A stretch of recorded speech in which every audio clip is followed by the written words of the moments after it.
I el culte a Sant Jordi, en tot el que implica d'enfrontar-se amb el mal i amb un drac que significa o que personifica diverses vessants del mal, és importantíssim a tota l'Església oriental i des de molt aviat. Fixeu-vos que el culte és molt original a totes les esglésies orientals i tot es vol dir des d'Etiòpia a Bulgària, per exemple, que és posteriorment que arriba a Occident al voltant de l'enfortiment del poder real, com es troba tant a Anglaterra com a Catalunya.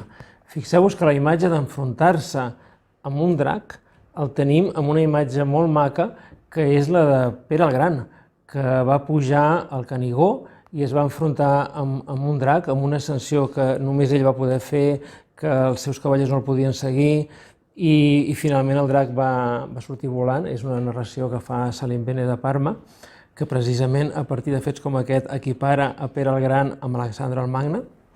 I aquesta imatge d'associar aquestes virtuts pròpies de Sant Jordi a la monarquia explica que hi hagi un gran esforç per incorporar-lo al reliquiari, que és molt important, de relíquies que han d'enfortir el poder reial.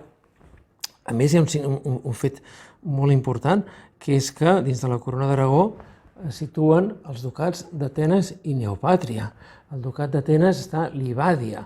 A Libàdia, l'església de Libàdia, estaven convençuts que hi havia el cap de Sant Jordi. A partir d'aquí hi ha anècdotes molt maques que Pere el Cerimoniós, a partir de 1380, endega importants esforços perquè el cap sigui portat i que portin la testa al cap de Sant Jordi.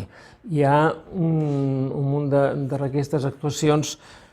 Això continuarà amb els seus dos fills, amb Joan I i Martí, però finalment el perdem. El cap està a Venècia, encara ara se van emportar els venecians. Tanmateix, el culte a Sant Jordi va creixent de manera molt significativa immediatament i, per tant, no es pot cenyir a l'àmbit només reial.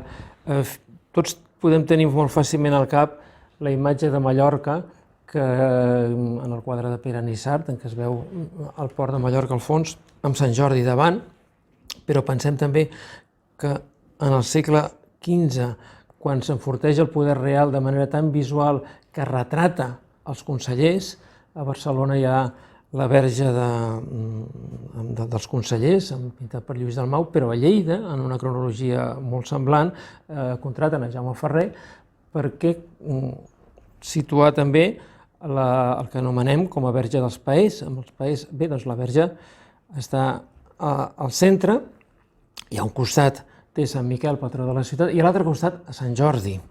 Per tant, estem veient un culte i una significació en tots els àmbits de la societat del final de l'edat mitjana.